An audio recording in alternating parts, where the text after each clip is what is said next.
with energy and agriculture, it's not necessarily just those two disciplines that cross over. You end up throwing in planning, environmental, tax is obviously important in these schemes. And unless you've got an advisor that fully understands the whole package with you, with your energy, regulatory, tax, property, planning as one, it can be easy for things to fall through the cracks. So it's important to ensure you do cover all bases with these schemes.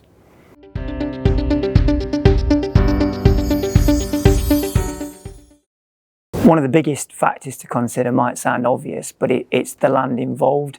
And by that, I don't mean the land where the actual equipment itself will be situated, the red line, if you like. That's generally self-explanatory. It's the wider land uses, which might be triggered by a planning obligation, for example, things like habitat enhancement or biodiversity net gain, as we call it. And it's factoring those areas of land into the scheme and which bits might then be sterilised that you hadn't perhaps considered when agreeing the terms. So consider where the corridors for cables and access might be, as well as other areas of land that might be needed for the wider scheme.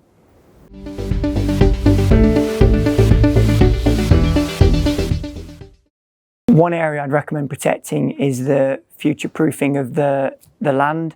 It might be that the scheme you've signed up to doesn't actually go ahead. We've seen a lot of national grid constraints on which sites are actually going to come forward.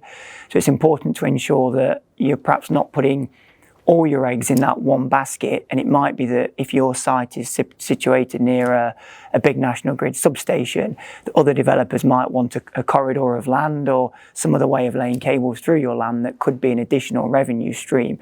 And maybe have one eye on any future proofing of that land, as well as your own potential development opportunities for other land uses, which might sit alongside the energy development.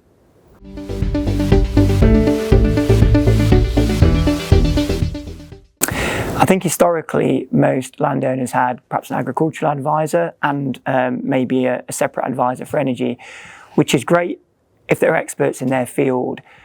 The concern is that something might fall between the cracks, as a great energy lawyer might not understand the tax implications for inheritance tax, or a good agricultural lawyer might get the tax side of things but might not understand the impact on subsidies that it might have. So it's important, if you can, to get an advisor who understands all of the nuances of the scheme to ensure it can mesh together, bearing in mind the numerous legal frameworks which weren't really built to sit together, and ensuring that nothing really gets missed or has an unintended consequence for agreeing one term for one particular regime.